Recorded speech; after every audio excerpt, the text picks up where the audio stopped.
We have already laid the foundations with the definitions of the terms used, and we've already shown the biblical basis for the Messianic Jewish distinctive.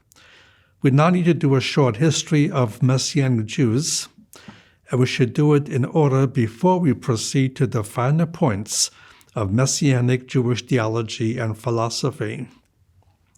A short history is what it will have to be, since a full account would essentially require a volume of its own. Such a volume has been written by Hugh J. Schoenfeld in his work called The History of Jewish Christianity. Later in his life, unfortunately, Schoenfeld changed theological positions from the belief in Yeshua to unbelief. When he wrote it, he was still associated with the believing Messianic Jewish community. The book is in the public domain and can be viewed or downloaded from the internet. We will provide that information to you in the curriculum notes for this module. Another volume containing a great deal of history is entitled The Jewish People and Jesus Christ by Jacob or Yaakov Josh. Yaakov Josh, pronounced Yach, was a third-generation Jewish believer born in 1906 in a small shtetl near Vilnius in Lithuania.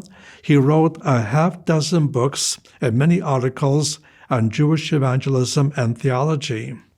For more recent work that covers the first 5 centuries of Messianic Jewish history, I recommend the work entitled Jewish Believers in Jesus, the Early Centuries by Oskar Skarsune and Ryder Havalik.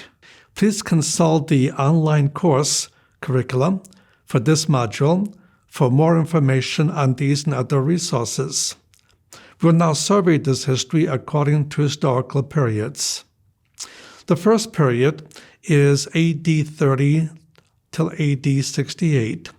In this early period of quote-unquote Christianity, Christianity was Hebrew, and for all practical purposes, it was a sect within Judaism. The Gentiles who had become believers were already proselytes to Judaism and had embraced circumcision and submission to the law of Moses. There does not appear to be any effort to reach Gentiles, and it was considered by many Messianic Jews that Gentiles as Gentiles, meaning non-proselytes, were simply unsavable. A special revelation to the Apostle Peter was required to initiate what we now may call Gentile Christianity. The conversion of Cornelius and his household, followed by the effective ministry of Paul among the Gentiles, created the first crisis in the church. What should the status of Gentile believers be? The crisis itself, as well as the debates accompanying it, involved only the Messianic Jews. The full length of this particular video presentation is 45 minutes. This brief sample should help to demonstrate the depth and quality of these teachings and recordings. There are 19 video lectures structured around weekly modules of curriculum comprised of readings from course textbooks, theological journal articles, biblical worldview assignments, spiritual growth activities, and open book exams. To learn more about this or our other online courses, visit us at ariocollege.com.